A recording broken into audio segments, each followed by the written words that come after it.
The Federal Aviation Administration is cutting flights because of the government shutdown, making many potential flyers anxious. After several decades in Congress, Nancy Pelosi says it's time to step aside. We'll have a reaction. We're live in downtown Los Angeles at an exhibition that represents the impact of those affected by ICE raids here in Los Angeles. Find out more next.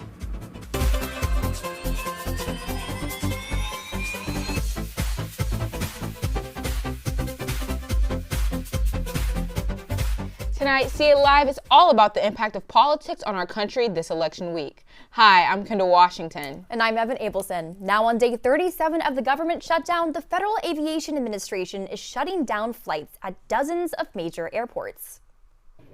Travelers at LAX have already been experiencing delays and flight cancellations since the start of the shutdown. Now they're even more fearful as to what effect the shutdown will have on their travel plans in the upcoming weeks and holiday season. Flight cancellations will begin tomorrow and continue indefinitely.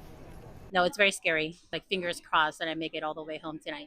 Because I am in the process of moving here actually for business. So I'm like, all right, how is that going to go? Hopefully it won't get delayed. We'll see though. I do have an exam on Monday I have to get to. Yeah. Transportation Secretary Sean Duffy warned that cuts will include 10% of flights, meaning about 3,500 daily. Cuts will occur at 40 major airports across the U.S., with airport workers feeling the impact as well. For us, it could make us, they can do extra furloughs and layoffs for us. As of right now, it is up in the air, so we're not exactly sure exactly how we'll be affected, but we know there's a chance where we could be potentially laid off in the upcoming weeks. Very feel for that because, we still have bills and things to pay. Lots of us have kids we take care of or family we take care of, so that's a huge effect because a lot of us are the breadwinners for our family. Federal airport employees are continuing to work without pay, and more are likely to be laid off as flights are cut tomorrow. Today marks 36 days since the federal government has been shut down. This breaks the 35-day record set in 2019 during President Trump's first term. There have been 4 major government shutdowns since the law came into effect in 1981.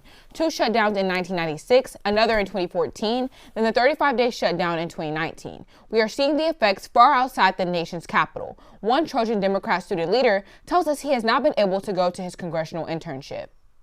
I'm a congressional intern. I intern for Representative Ted Lieu, and because of the government shutdown, I'm unable to sort of intern and learn more about the inner workings of what it means to sort of represent your district, sort of the constituent services, the administrative processes, and the projects that go behind, being able to represent your constituents. Representative-elect Aldita Grijalva of Arizona has not been able to take office since she was elected September 23rd. Speaker of the House Mike Johnson refuses to swear her in because of the government shutdown. The Congresswoman-elect says it keeps her from doing her job. We cannot. I am not a federal employee. I cannot onboard staff. I have gone to, distribute food boxes and speak and go to community events and visit with people who are impacted by the shutdown and by the lack of SNAP benefits. But essentially there is literally no way. I can't do my job until I get sworn in. We reached out to the USC College Republicans and the Arizona Republican Party. We have yet to hear back. A federal judge today ordered the Trump administration to fully fund November's SNAP benefits by tomorrow. This came after the shutdown paused federal programs. It's unlikely many SNAP recipients will see the money they use for groceries that quickly, a concern for students who suffer from food insecurity. As a college student who does rely on EBT, it was a little bit worrisome, especially I know a lot of my other family members who do rely on EBT. It is definitely something that kind of struck fear within our own family. It's something that I think food should be definitely a universal right, that everybody should have access to food. Several food resources are located near USC, including a dedicated pantry at King Hall. One of these resources is Jubilee Vegan Cafe, an effort co-organized by the University Religious Center. They give out free food every Tuesday. Number one, to fight food insecurity, because a lot of students may not have the resources to, go out and get outside food every day. So we do it once a week to kind of support with a little bit of that. You can find Jubilee Vegan Cafe at the University Religious Center, Tuesdays from 12 to 1 p.m. Other resources are on USC's Student Basic Needs website. That's studentbasicneed.com. One of the most powerful women in American politics is retiring. California Representative Nancy Pelosi announced today that she is ending her decades-long career. Her political ascent was unprecedented, and it paved the way for generations of women who entered politics after her. She is someone who was so formidable and so powerful in the Democratic caucus. Effectively, what Nancy said, people did. People called her cutthroat. Politics mattered to her, and she is a name caller. She was never afraid to mix it up with the politicians she didn't like. Pelosi was one of the first women to be Speaker of the House. She worked on the Affordable Care Act, the For the People Act, and the repealing Don't Ask, Don't Tell. She earned the Presidential Medal of Freedom. Pelosi also worked with the Ignite Foundation to inspire young girls in politics. Her legacy is going to be studied, celebrated, and it's just amazing to have been able to live it alongside her. I think that she has paved a way for more women to enter the political arena.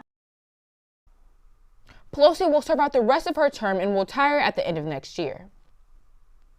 Tonight, Mexico's first female president is pressing charges against a man she says groped her on the street. The incident occurred when President Claudia Sheinbaum was walking from Mexico's National Palace to the Education Ministry. After the alleged assault, the president said she would ask officials to look into harassment as a crime so that more women are not violated. I experienced this episode of harassment. At the time, I was actually talking to other people. I realized immediately Juan Jose, who coordinates the entire assistance team, intervened, and it was only after watching the videos that I understood what had really happened, because I was talking to a lot of people. Because this is something I experienced as a woman, but it's something all women in our country experience. The incident raised questions about the president's security, but Sheinbaum dismissed any suggestion that she would increase security or change the way she interacts with the public.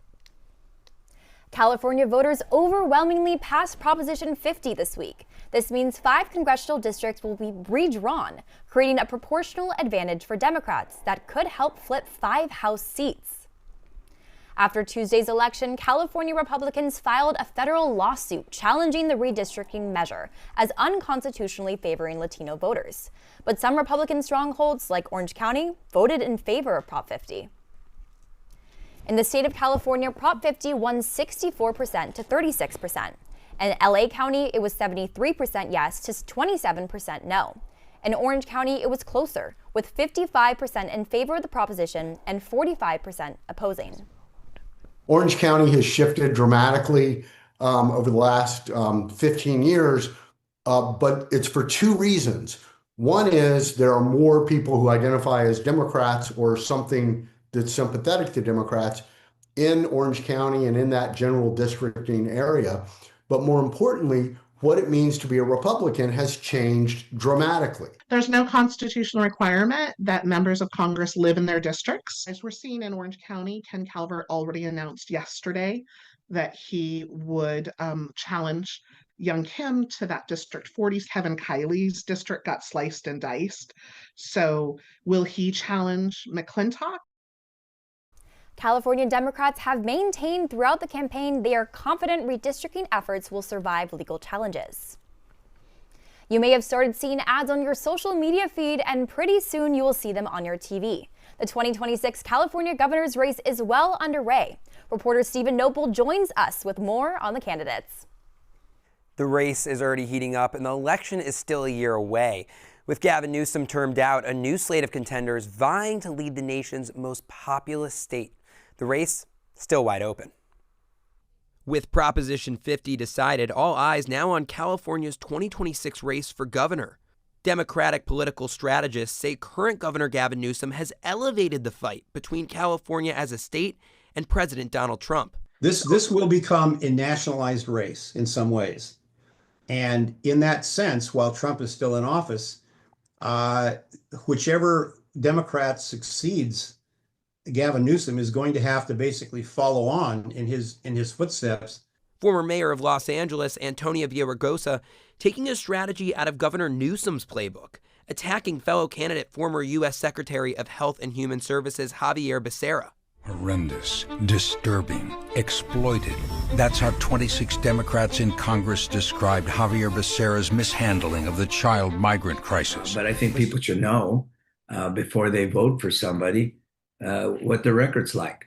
I'm proud of my record. I'm a proven problem solver. I've got a record as both mayor, as speaker, as a civil rights leader, as a labor leader. The race already shaping up to be a rarity in California. South pointing out that most of the declared candidates are no longer statewide elected officials. It's really kind of a field of formers. You have the former mayor of LA, you have the former HHS secretary, you have a former member of Congress in Katie Porter, you have the former state controller in Betty Yee. The most recognizable candidate on the ballot is former Representative Katie Porter. Early polling from August had her as the frontrunner, but after a disastrous interview with CBS, I don't want to keep doing this, I'm going to call it. And a leaked clip, Out of my shot! Porter's public image may be on the rocks. This Tuesday, another shakeup. And even more commitment than ever, that I am choosing to not run for a governor of California next year. Senator Alex Padilla deciding to stay in Washington. Democratic political consultant Elizabeth Ashford believes Padilla is at heart a legislator. Why walk away from that for something that is, a ways away and, stepping away from the kind of influence and power that he has now? Other candidates to watch over this next year include Republicans Chad Bianco and Steve Hilton, as well as billionaires and potential candidates Rick Caruso and Tom Steyer. But it's important to note here, billionaires and Republican candidates have not historically fared well in California statewide races. Yesterday, Councilmember Isabel Jurado introduced a motion to strengthen protections for journalists covering protests and public demonstrations in Los Angeles. This motion comes after the No Kings protest on October 18th.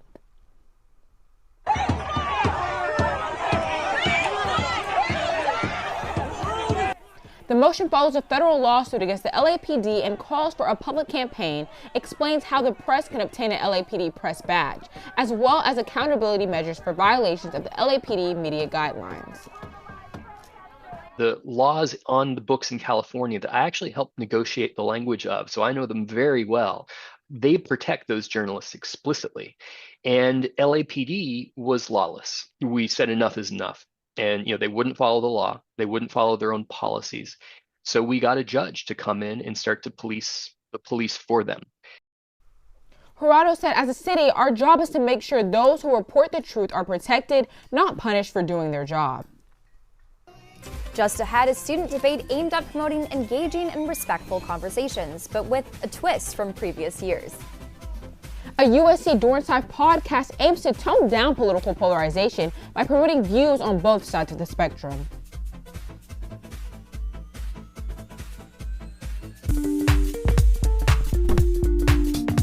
USG election season has kicked off. They have a huge game on Thursday, right? Huge. Prior to that, he couldn't hit water if he fell out of a boat. And a warning tonight about a massive storm heading our way. We're live here at the Galen Center. What would y'all do if you had $2.5 million? Music, art, and women empowerment. And she put her stamp on Big Ten history. Those are men swimming like fish. Thanks for watching. The Annenberg TV News. You never miss an episode. Don't forget to subscribe. Thanks for watching.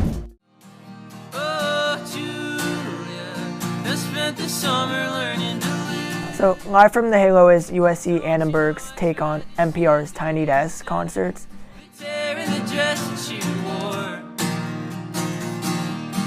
This is like a platform for USC students and adjunct students just to perform and play their music for an audience.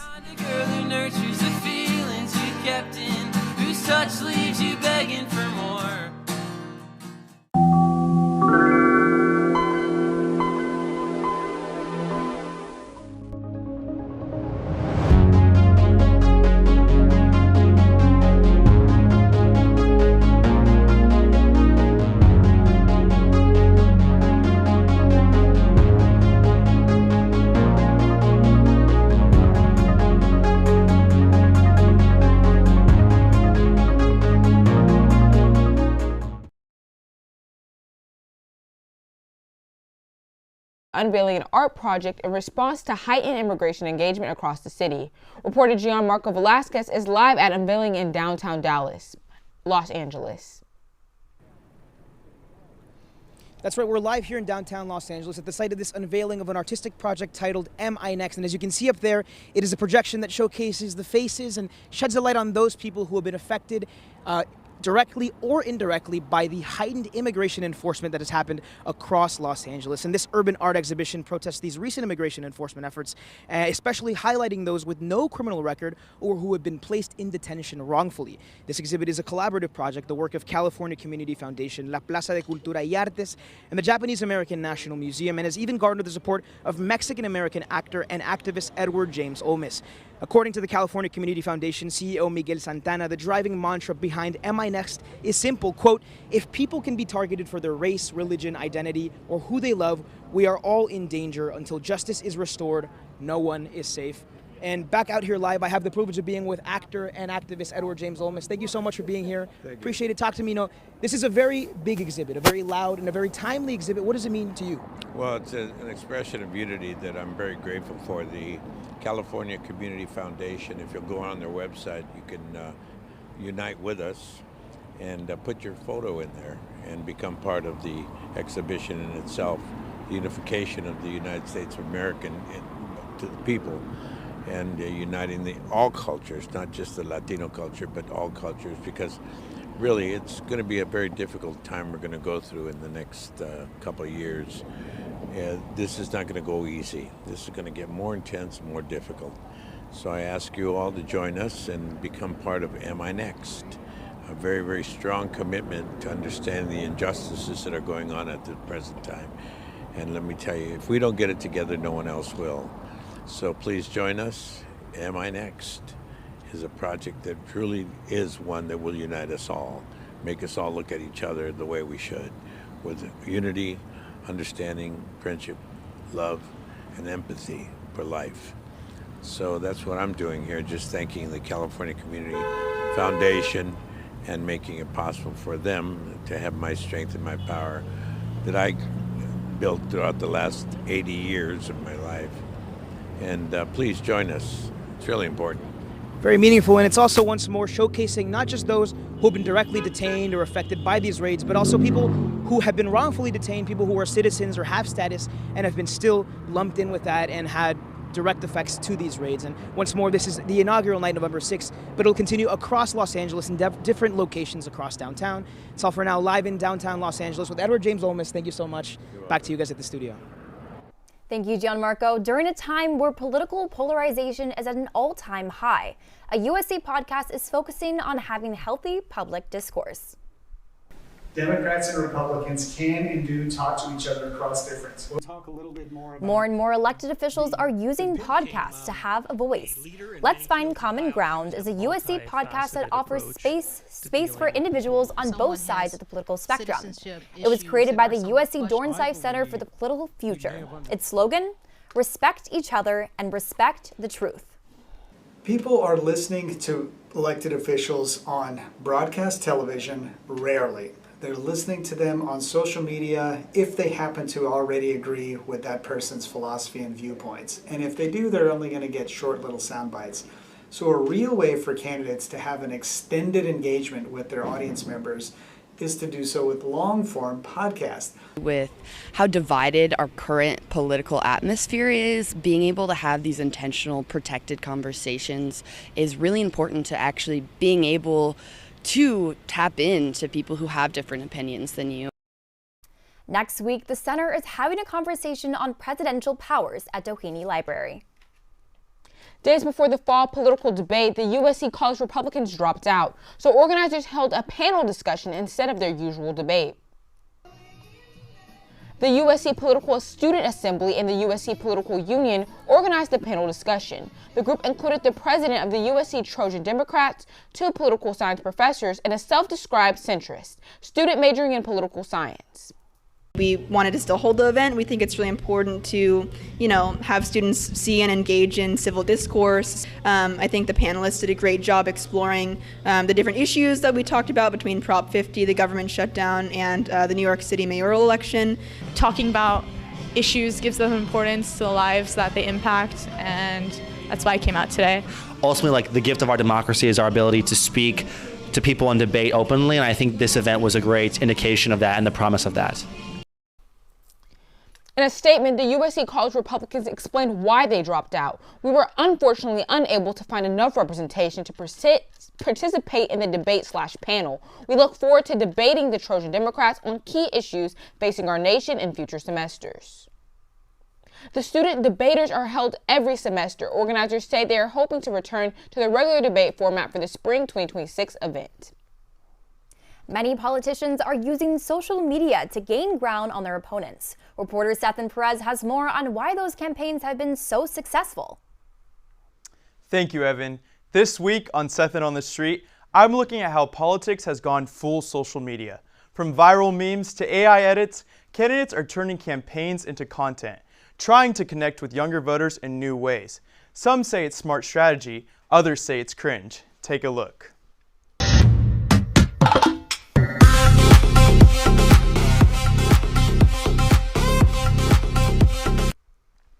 In New York City, Zohran Mamdani's flashy, fast-paced editing turned his campaign into a viral sensation. Donald Trump's feed went cinematic, posting AI video of him wrestling Trump. Here's how students are reacting. There's certain rules when it comes to being a politician, and you should uphold that professionalism, but being still approachable is kind of like the whole point of being a politician, that you're still able to connect, with the people that you're representing. In this world, social media is used for people to share ideas with each other. I think it can get dangerous when there is misinformation being spread. I don't think that we need to, satire is needed at all times. I think that, at times we should just stick to our values. Fun. I thought the whole Kamala Brat thing was fun. It was the vibe of the time, Coachella 2016. I see a lot on my social media, Zohran Mamdani, in his campaign, he utilized social media pretty heavily, and he used it pretty well to get, his own message across and to get, his campaign strengthened. It is a little cringe, and it just seems like when someone older is trying to appeal to the youth a little too much, it only works when it's really organic. So whether it's memes, music, or AI edits, politics is looking a lot more like your For You page. For some voters, it's creative outreach. For others, it's out of touch. Either way, it's clear the campaign trail isn't just in rallies, it's on your timeline too. Back to you guys. Thanks for watching See It Live from everyone at Annenberg Media. I'm Evan Abelson. And I'm Kendall Washington. For more coverage, don't forget to subscribe to our channel and turn on your notifications so you never miss an episode. We'll see you next time. Good night.